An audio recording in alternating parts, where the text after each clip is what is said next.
Good evening and welcome to Wednesday's edition of the Regional News. We begin with news from Brazil.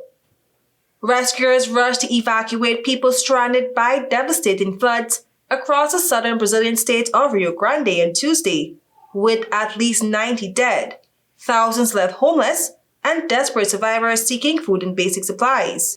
The flooding has hampered rescue efforts, with dozens of people still waiting to be evacuated by boat or helicopter. Small boats crisscross the flooded town, searching for survivors. The state's Civil Defense Agency said the death toll had risen to 90, with another 4 deaths being investigated, while 131 people were still unaccounted for and 155,000 homeless. The heavy rains that began last week have caused rivers to flood, inundating whole towns and destroying roads and bridges. Rain is forecast to let up on Thursday, but then continue through the weekend. We now bring you news from Trinidad and Tobago.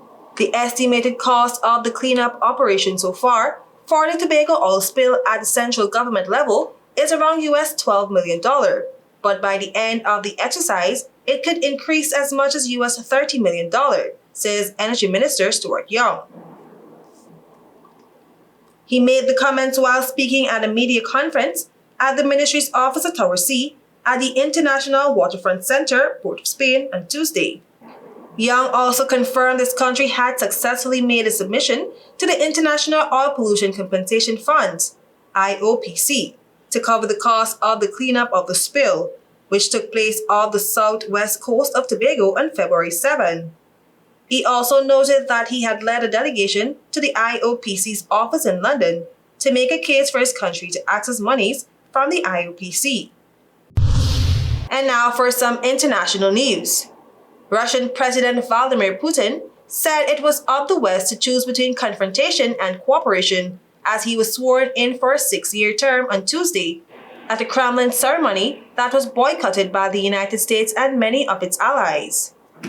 More than 2 years into the war in Ukraine, Putin said he wanted to bow before Russia's soldiers there and declared in his inauguration speech that his landslide re-election in March was proof the country was united and on the right track. At 71, Putin dominates the domestic political landscape. Leading opposition figures are in prison or exile. On the international stage, Putin is locked in a confrontation with Western countries. He accuses of using Ukraine as a vehicle to try to defeat and dismember Russia. Putin told Russia's political elite after being sworn in that he was not rejecting dialogue with the West, including on nuclear weapons. I am KERESE Gonzalez. Thank you for watching.